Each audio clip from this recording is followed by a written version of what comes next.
என்னை எந்த விஷயத்துலையும் கொஞ்சம் கஷ்டப்படுத்த மாட்டாங்க. சொன்னோடனே புரிஞ்சுப்பாங்க. நான் கவர்மெண்ட் ஸ்கூல் தான் படிக்க வைக்கிறேன்.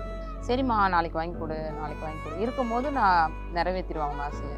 இல்லாத போது சரி ஓகே உங்களால் முடியும் போது செய்யுங்கம்மான்னு தான் சொல்லுவாங்க. 4 குழந்தைங்களுமே அப்படி தான். குழந்தைங்கள வச்சு ஃபேஸ் பண்ணிட்டு தான் இருக்கோம். சிங்கிளாக எல்லாமே சாதிக்கலான்ற ஒரு இது இருக்குது. கண்டிப்பாக மேலே வரும். அது வந்துட்டு எனக்கு இருக்குது. வந்து நிறைய பேருக்கு ஹெல்ப் பண்ணணும். இதுதான் எங்களோட ஆசையே. எங்கள் ஃபேமிலிக்கே இதுதான் ஆசை. எங்களை மாதிரி யாருமே கஷ்டப்படக்கூடாது. எல்லாருக்கும் ஹெல்ப் பண்ணணும். இது ஒரு ஆசை எங்களுக்கு இருக்குது. மூவ் ஆன் பண்ணிடுவோம். பேசுகிறவங்கள இந்த காதில் வாங்கி அந்த காதில் விட்டுட்டு நம்ம வாழ்க்கைக்காக நம்ம வாழ்ந்தாகணும்.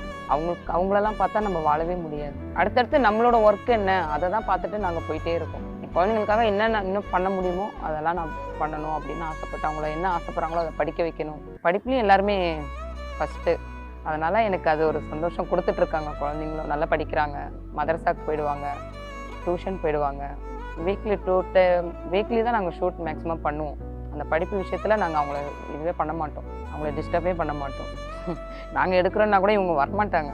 நீ வேறு சும்மா இருமா படித்து மிஸ் அடிப்பாங்கன்னு சரி சரி படிங்கன்னு சொல்லிட்டு அந்த மாதிரி மைண்ட் செட்டு அவங்க அந்த அளவுக்கு இருக்காங்க. அது வரைக்கும் எங்களுக்கு ஹாப்பி.